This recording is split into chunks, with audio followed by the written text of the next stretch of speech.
Hello everybody and welcome back to another episode of Remastered. It's a nice warm, breezy spring day here in St. Louis, so you're going to hear some dogs barking, the windows are open, you might hear some birds, stuff like that. So today we are going over the work of Katherine Mayer. I believe I've had this student for 3 years, and this is one of our older projects we've worked on together. This is one of her characters. So I pointed out some things here that I wanted to pay attention to: the sharp teeth, the long coat. You know, they've got an undercut, and the sword, whether they knew it or not, is like a Falchion. I don't know how to pronounce that. Falchion. It's a large flat blade, looks like a machete, but it usually has like a cross guard on it. So first thing I did notice with the original though is that the body was just a lot of straight lines, right? Very I don't want to say featureless, because that could be cruel, you know, but not anything really calling attention to itself, which is fine, but I kind of went a different route with it. So it's been my latest trend lately to draw more of a skeleton, you know, right down to the tailbone sometimes. So that you get a little dangly bit here between the legs, and that's the tailbone, guys, all right?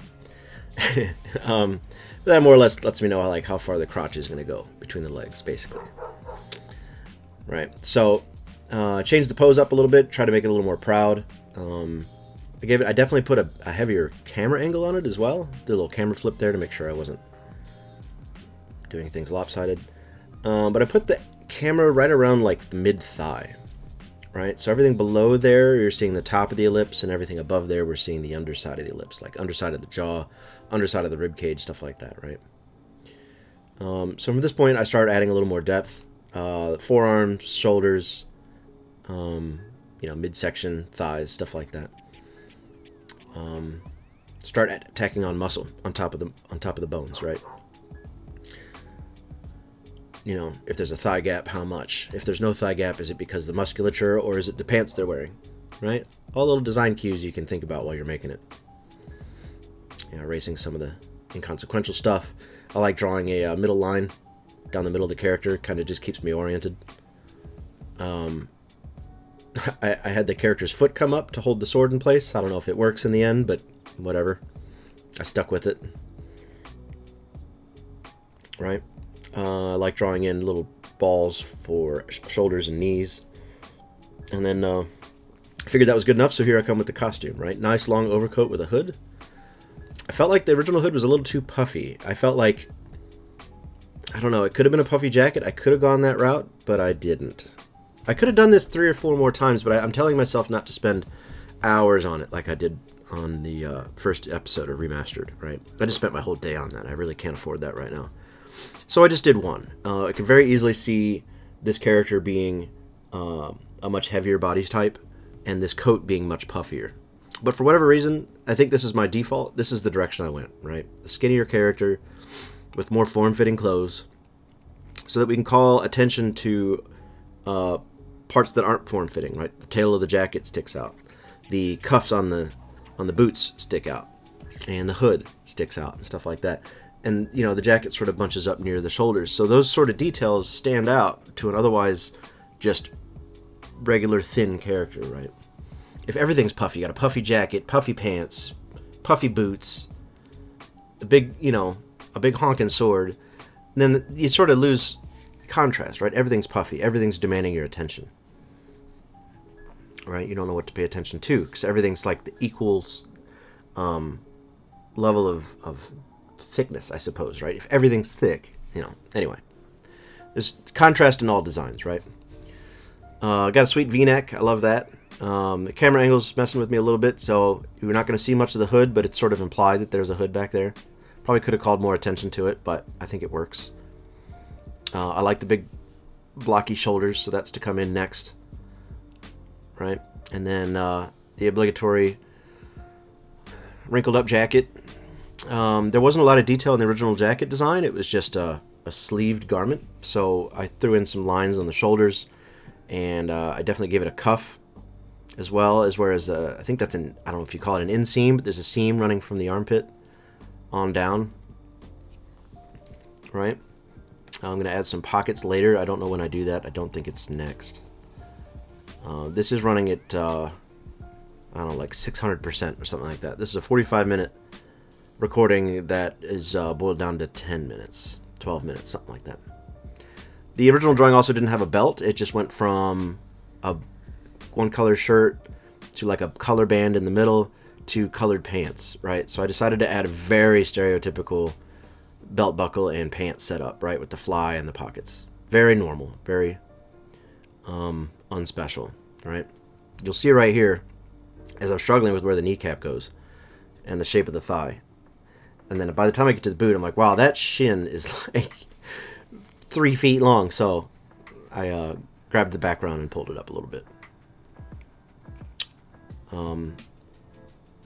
Put some, folds into the bottom where gravity kicks in and the pants start to bunch up towards the boot. Not a lot of loose material up towards the thighs, so I'm just not going to put any lines up there. Don't need to be wrinkles if the cloth is right next to the skin. A little bit in the crotch where the material bunches up. I think I wrestled with that right thigh a few more times. But here's where I make a design choice on the boots as well. The original boots were pretty simple. So I'm doing this sort of like greave look. Like Obi-Wan has this large flap that runs from his knee to his toe over the front of his boot. I'm sure there's a name for that. So I gave Catherine's character that as well. This is held in with like a strap, right? But the details are getting so small, I can start to fudge it. I don't have to put like laces in or stuff like that. Because when you zoom out, laces just look like a blur of ink. So right now we have like a single fabric folded over the top of the shoe with some straps holding it in, and then we're good to go, right? Bada bing. We also made a note that the front of the boot was steel toe, so I made sure to include that. Some real quick shadows, just to add a little depth to the scene, and to call attention to the fact that that shoe is off the ground, right? Here comes the Falchion. I wish I knew how to pronounce that. I should have looked that up before recording. So, straight on one edge, slight curve on the tip. Most Falchions don't narrow at the crossguard like I did, but, fun thing about being a designer is you can be your own blacksmith, right? Nice curved handguard there on the bottom part, and then this big, huge, there's a crossguard that hooks up and out, and then a handguard that hooks back on itself, right? That's where your hand goes. So your fingers don't get chopped off. Took some inspiration from a Google search for a nice spiral design there on the handle. Some shading on the inside. And then let's see where my brain takes me next, right? Bounce all over the picture. Here we go. Back to the cufflink. Patch on the shoulder. Some sort of epaulettes on the shoulder. Maybe it's hard to say. Some real rough wrinkles on the shirt, just so it's not form-fitting and not, completely loose either. I figured with the wrist exposed like this would be a good excuse to have a wristwatch. Why not? And there's some pocket design, a little bulge from the hand being in the pocket. That's good. Some more wrinkles on the shirt. As I messed with maybe some abs poking through the shirt, whatever. There we go. Back to the cufflink. Back to the other hand. And some character in the hand pose, right? What your character does with their hands is another opportunity to tell a story. Here we go. Here comes the fun part, the head. So we got an undershot of the jaw. So we see the underside of the jaw and the, what's that called? The sternomastoid muscle, the big one that runs from your the back of your skull to your suprasternal notch there between your collarbones. The hair kind of bounced off a pompadour design at first, but I calmed it down a little bit. You'll see here in a second. There we go. Right. Tried to follow the actual lines of the original piece as much as possible. Nice hook nose. I love nice predominant noses like that. Sort of a cartoonish smile, over-exaggerated. Of course, we got to give the nice downward glance at us. I recall the ear being a little low, so I put that up. And then I also noticed that because of the undercut, that this character didn't have bangs, so or not bangs, but sideburns. So I got rid of those. Drew in the scalp. But the nice thing about undercuts is you kind of get a glimpse at where the scalp is saved for maybe a few inches before the rest of the hair grows in on top. So that's kind of fun. All right, there's the tooth hanging out, nice and fun. I love drawing things. It's not exactly small. I draw big, but I love this economy of line. This is like my favorite amount of detail right here. Right, it's just enough to get the story across, but you're not breaking your back on stitching and texture and stuff like that. right? So here you go with the color. I'm just color picking at this point. I think her color design was great. She might have even used a website I often suggest to people. It's called coolors.co, coolors.co. So it's like colors with an extra O. But it lets you pick. It's a colored theme like palette generator, and it's all mathematically complementary. So all these colors really look good together. So I would not be surprised if Katie went in and just found some colors that worked. So not a crazy standout character, but definitely I would see one in a graphic novel or an animation. You know, there's nothing really that bizarre about them. You know, they don't have wings, they don't have a robot arm. You know, it's just pants, a jacket, boots, you know. But I saw it, well, actually, she sent it to me and said, I want you to draw this, so I did. Some of them I picked, some of them they sent to me, and this is one of the ones they sent to me. And I'm more than happy to do that. I really enjoy, you know, drawing other people's works and having my own spin on it. So my only real spin here, honestly, is the sword design, the anatomy of the character. You know, the boots, the wristwatch, more predominant belt and belt loops on the pants. And that's really it. And the patch on the shoulder. One last detail I like to add here. Well, two actually. I did two last details. I added a little depth. I usually encourage my students not to go busy with the shadows, because if you go too crazy with it, you can cover some pretty crucial details. So I just tell people usually leave it out.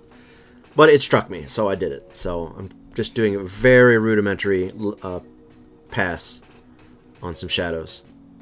I probably didn't do a lot of it justice. Probably could have had that right leg a little more in shadow than it is, but, you know, not supposed to be calling a lot of attention to it. It's a multiplied layer that's gray that's on like 40%, so it's pretty passive. Do I do a little bit more? Okay, yeah, the last thing is I got a hint that the sword is glowing based on the original art. So I'm using a lasso tool with a soft edge to pick the areas I feel like the sword light would bounce on. And I get a nice big brush and paint in some blue. So it kind of looks like the sword is glowing on the character a little bit. So that's basically it, guys. Thanks for hanging out. And if you have any questions or comments, please put them below and I'll address it in the next video. And I will see you guys on the next episode. Bye-bye.